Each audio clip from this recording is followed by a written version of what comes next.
ما كان محمد أبا أحد من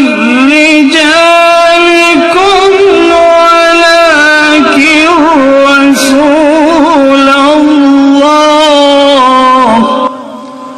ولكن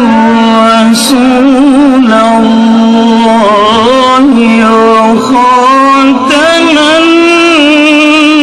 النبيين۔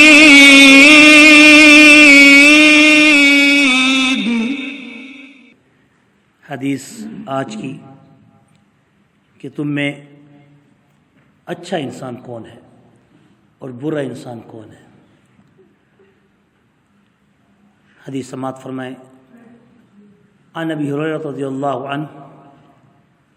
سیدنا ابی ہریرہ رضی اللہ عنہ سے روایت ہے ان رسول اللہ صلی اللہ علیہ وسلم کہ آپ صلی اللہ علیہ وسلم وقف علی اناس جلوس، کہ آپ صلی اللہ علیہ وسلم کے پاس،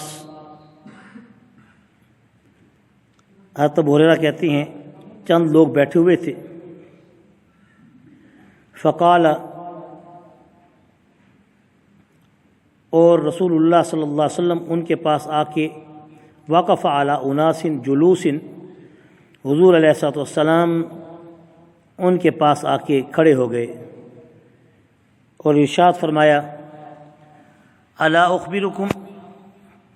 یعنی ایک بات اور بھی زبردست ہے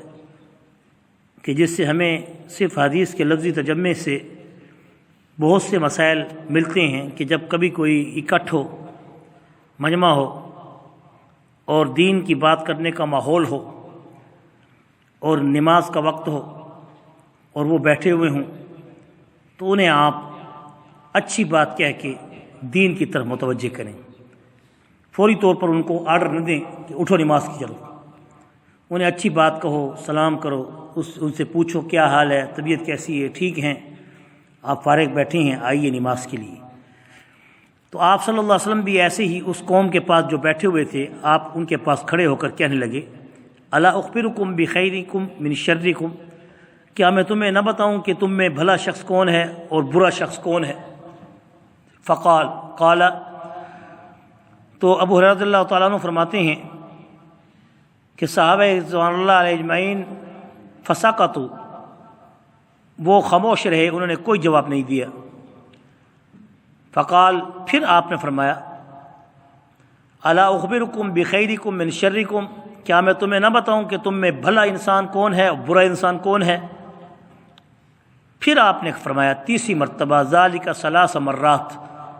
الا اخبرکم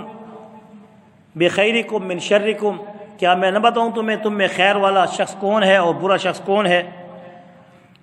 جب آپ نے 3 مرتبہ یہ کہا تو اس میں ایک شخص نے پھر کہا، یعنی آپ کا ادب کہ ہم کیا کہہ سکتے ہیں کہ یا رسول اللہ کون ہے، کہیں ایسا نہ ہو کہ حضور کہیں کہ یہ بھلا شخص ہے، یہ برا شخص ہے۔ وہ خاموش اس لیے تھے، ڈر رہے تھے۔ جب حضور نے 3 مرتبہ پوچھا تو پھر ایک شخص نے جرأت کی اور کہا، یا رسول اللہ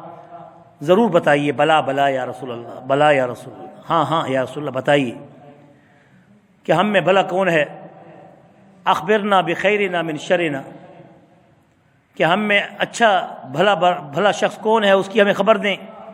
اور شرنا، ہم نے جو برا ہے اس کی خبر دیں۔ تو آپ صلی اللہ علیہ وسلم نے ارشاد فرمایا، خیرکم من یرجا خیرہ، خیرکم من یرجا خیرہ ویؤمن شرہ، تم میں سے بہتر شخص وہ ہے،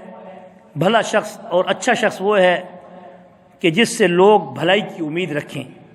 یعنی وہ اتنا کڑوا نہ ہو، اتنا سخت نہ ہو، چاہے وہ آپ کا MNA ہو، چاہے آپ کا MP ہو، چاہے آپ کا مسجد کا امام اور خطیب ہو، یا چاہے آپ کا علاقے کا بڑا نمبردار ہو، وہ اس قدر سخت نہ ہو کہ کوئی اس سے دین کی بات پوچھنے کی جرأت نہ کرے یا اس سے خیر یا بھلائی کی امید نہ رکھے۔ آج کل تو جتنے بھی عہدیدار ہیں، بڑے عہدے والے ہیں، ڈر کے مارے غریب ان سے بات ہی نہیں کر سکتے، سلام ہی نہیں کر سکتے، وہ خود سلام جو نہیں کرتے، وہ قریب ہی نہیں آتے غریبوں کے پاس۔ اللہ ان کو ہدایت دے۔ خیر کیسے آئے گی؟ نہیں آئے گی ان کے پاس خیر۔ خیرکم من یرجا خیرہ ویؤمن شرہ، جس شخص سے بھلائی کی امید رکھی جا سکے اور ملتا جلتا ہو لوگوں میں، وہ اچھا ہے اور جس سے برائی کا خطرہ بھی نہ ہو، اور تم میں سے سب سے برا شخص وہ ہے وَشَرُّكُمْ مَن لَّا يُرْجَىٰ خَيْرُهُ وَلَا يُؤْمِنُ شَرُّهُ، اور تم میں سے برا شخص وہ ہے جس سے بھلائی کی امید ہی نہ ہو کہ اس سے کوئی کام آپ نکلوا ہی نہ سکیں، اور آپ کی دسترس بھی وہاں تک نہ ہو کہ وہ آپ سے مل سکے، اور برائی کا بھی اس سے خطرہ ہو کہ ملیں گے تو الٹا وہ مصیبت میں ڈال دے گا۔ یہ ترمذی شریف کی حدیث ہے۔ اللہ کرے ہم سب کو اللہ تعالیٰ بھلا بنا دے اور اچھا بنا دے۔ الدین النصیحہ، دین سارے کا سارا خیر خواہی ہے۔ اللہ ہم سب کو ایک دوسرے کا خیر خواہ بنا دے۔ ربنا آتنا فی الدنیا حسنہ وفی الآخرۃ حسنہ وقنا عذاب النار وادخلنا الجنة مع الأبرار یا عزیز یا غفار یا رب العالمین۔ وصلی اللہ تعالی علی خیر خلقہ محمد وآلہ وأصحابہ اجمعین برحمتک یا ارحم الراحمین۔